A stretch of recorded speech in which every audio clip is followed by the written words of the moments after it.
Rose has just gone in hard on Sean Kingston, absolutely roasting him over a massive $1 million fraud scheme that has now brought legal consequences for both Sean and his mother. Rose didn't hold back, calling out the scam and exposing other celebrities who were duped by Sean's actions. As if that wasn't enough, Rose is now questioning the legitimacy of Sean's infamous boat accident story, throwing serious doubt on it. But let's dive into the fraud allegations first. According to Ricky, Sean Kingston and his mother have been running one of the most devious celebrity scams in recent memory, and now it's been officially confirmed. The feds are now saying that Sean and his mother were swindling people out of over $1 million by pretending to buy high-end items, luxury cars, big screen TVs, jewelry, the works, but never actually coughing up any cash. According to Ross, this scam has been going on for years. Here's how they pulled it off. Sean would use his celebrity status to his advantage, name-dropping stars like Justin Bieber to promise things like shout-outs or social media promotion in exchange for the goods. But when it was time to pay, they'd send fake wire transfers saying, yeah, the money's on its way. Now let's take a look at some of the items they managed to finesse. First up, a bulletproof Escalade valued at $160,000, luxury watches, a massive 232-inch LED screen, and more than $480,000 worth of jewelry. They were living large, but all off lies. And here's the kicker. Ross dropped the bombshell that there are actual receipts. Prosecutors uncovered text messages where Sean instructed his mother to create a fake receipt to make it look like the money was coming. Meanwhile, the vendors were left chasing after them, only getting paid when they threatened legal action or called in the cops. And this isn't Janice's first time facing legal trouble. She served time back in 2006 for bank fraud. Now, things are getting serious. Sean and his mother have been hit with multiple wire fraud charges, with sentencing set for July 11th, 2025. Each charge could carry a sentence of up to 20 years in prison. After the guilty verdict, Janice was locked up immediately, while Sean is currently chilling on house arrest, sitting pretty with a $500,000 property bond and $200,000 cash bail. The feds aren't pulling any punches. They've called them masters of deception, but Sean's lawyer tried to paint him as just a clueless celebrity who didn't know how to manage his business. Meanwhile, Janice's legal team attempted to flip the narrative, suggesting the victims were shady in their own right. But bottom line, Ross isn't buying any of it, and neither are the feds. Sean built a whole fake empire using his name and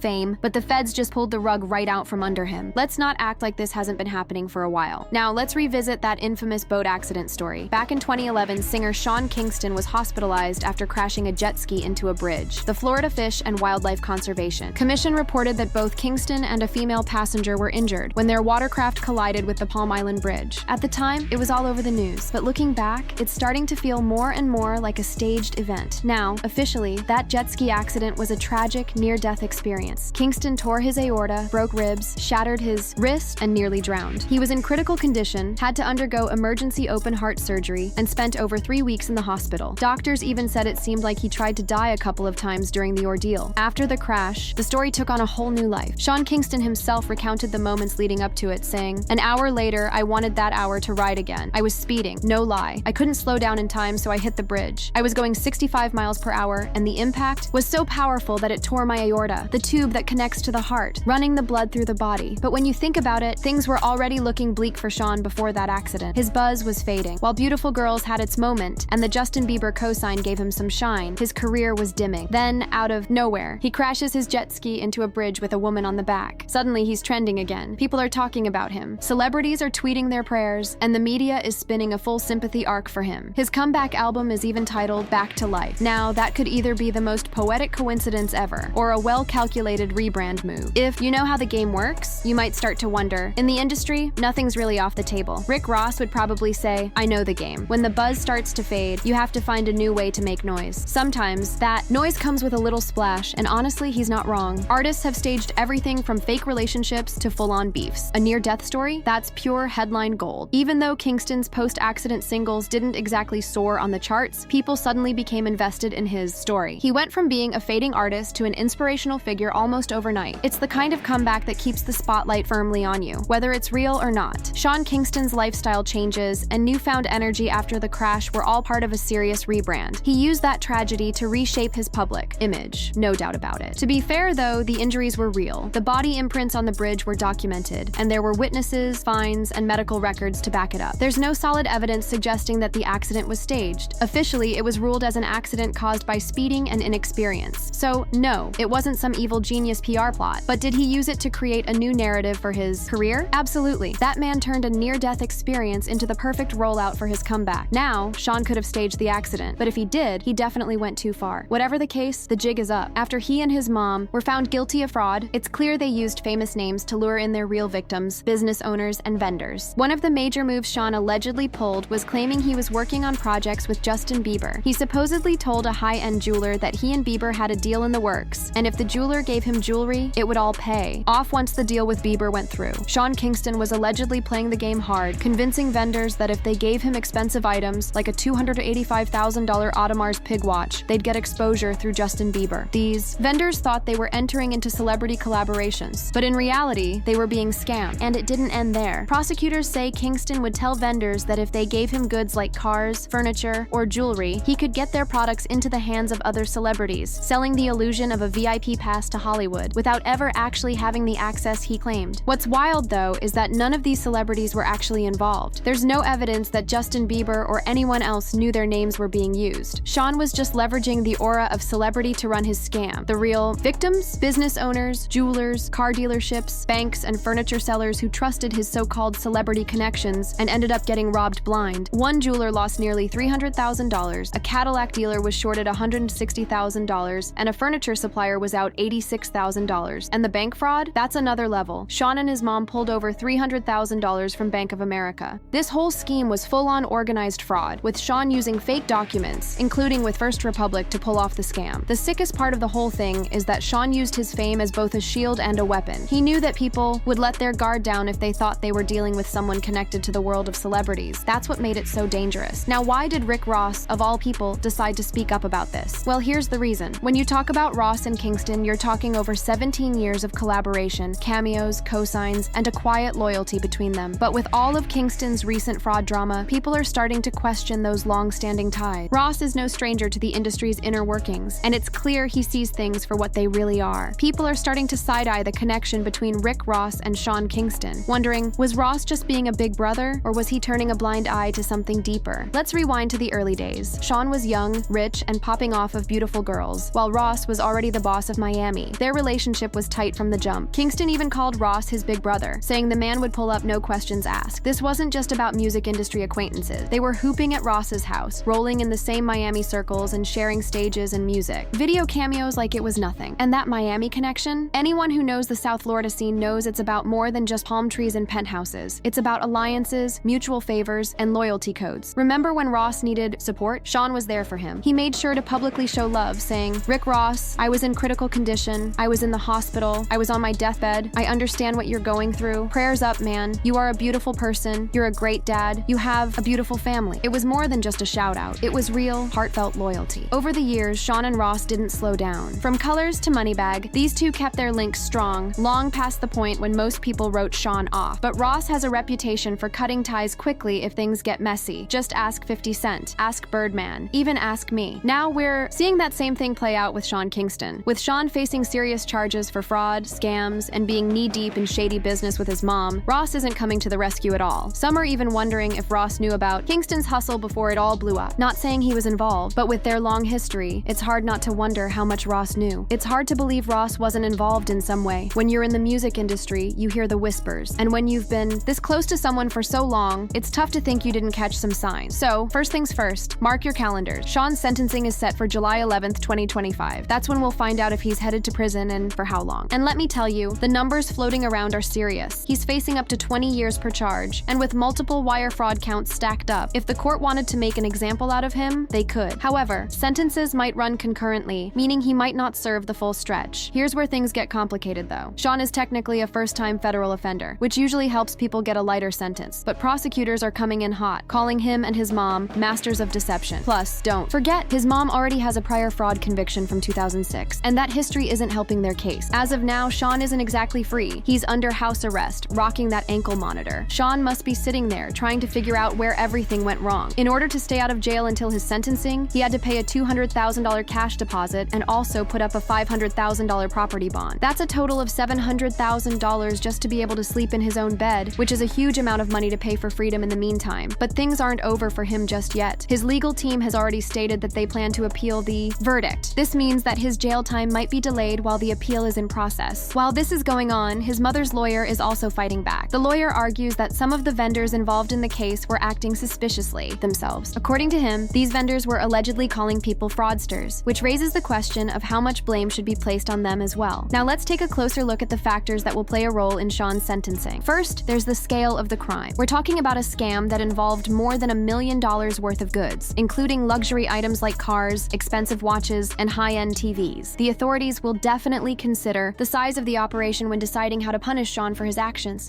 While Sean is fighting for a lighter sentence, the public has made it clear that they're not feeling sympathetic. The community's reaction has been one of disappointment. People aren't just upset about the scam itself, but also about what it represents: the danger of chasing fame without understanding the consequences. Sean's actions have shown that he was willing to put on a fake image of wealth and success, even if it meant hurting others. He and his team were so focused on looking rich that they didn't care about living within their means or being honest about their situation. In this current climate, where people are struggling to make ends meet and work hard for their success, the idea of faking it till you make it isn't as appealing as it used to be. The public has grown tired of seeing celebrities who want to appear successful without actually putting in the work. It's a lifestyle that doesn't resonate with the majority of people anymore, especially when they see how much damage it can cause to others. One of the more concerning parts of this case is what happened to the items Sean and his mom took from others. The authorities didn't just come after Sean, they went after all the things he fraudulently obtained. During a SWAT raid in May 2024 at his Florida home, federal agents seized a number of luxury items, including cars, jewelry, and furniture. These items are now in federal custody, serving as evidence for the case until the sentencing takes place. Now, what happens to these items is another important factor in the sentencing. If the court decides that the items can be returned, the victims may get their stolen goods back, provided they're still in good condition. However, if those items are damaged, sold, or go missing, then Sean and his mother might have to pay the full value of those items to the victims. In a situation like this, there are a few possibilities. If the court decides that the items should be returned to the victims, it could be a huge relief to those who were scammed. But if the goods have already been sold or hidden, it could lead to even more financial losses for Sean and his mother. In that case, they might be required to pay restitution to the victims. The amount they would owe could easily exceed $1 million depending on the value of the stolen goods. Another possibility is that the court could decide to sell the seized items. If this happens, the proceeds from the sale would go toward compensating the victims or covering any government penalties that may be imposed on Sean. Either way, Sean's once lavish lifestyle is about to come to an end, one way or another. His luxury items and any other assets, including his rental property, could be taken to help repay the money he owes. The process of recovering the stolen goods isn't simple. The victims will have to file claims in order to get their stuff back, but it's possible that some of the items have already been sold or hidden. This could make the recovery process even more complicated. Whether the victims get their stolen items back or have to be compensated with cash will depend on the final decision of the court. Sean Kingston's case could set an important precedent for how large-scale celebrity fraud is handled in the future. The fact that he used his fame and connections to pull off this scam shows just how much power celebrities can wield when it comes to manipulating others. But the lesson here is clear. No matter how famous or influential you are, the law will catch up with you eventually, especially when you're dealing with such serious charges. Sean and his mother are about to face the consequences of their actions, and the public is watching closely to see what happens next. With all the different factors at play, scale of the scam, health conditions, history of fraud, and public perception, it's hard to predict exactly how the sentencing will unfold. But one thing is certain: Sean's legal troubles aren't over yet, and the outcome of this case will have lasting effects on his life and career. On one hand, you've got the scale of the scam, over $1 million in goods, including luxury cars, watches, and big screen TVs. On the other hand, Sean's camp might try to play the sympathy card, pointing to his health issues, like asthma and a heart condition, to ask for leniency. Will the judge buy it? We'll see. But while Sean's scrambling for some kind of mercy, the public is not here for it. The community reaction has been a collective side-eye. Folks are disappointed, not just in the scam itself, but in what it says about chasing clout and using fame to manipulate others. And let's not forget the deeper message here: living beyond your means. The sentiment is clear. Instead of focusing on sustainable success, Sean and his team burned through money and relationships trying to look rich, rather than actually being rich. In this economy, people aren't vibing with that fake it till you make it hustle anymore. And we can't overlook the things they got by scamming people either. The authorities didn't just target Sean, they came for everything. In May 2024, a SWAT team raided his Florida rental home, seizing major luxury items. Those items are currently sitting in federal custody as evidence until sentencing. Now, there are a few scenarios at play. If the court clears it, those items could be returned to the victims. Vendors like Moshe, the jeweler who got scammed in this scheme, might get their goods back as long as they're still in decent condition and haven't mysteriously disappeared. But if those items are damaged, sold, or just vanish, Sean and his mom might have to repay their cash value. We're talking over $1 million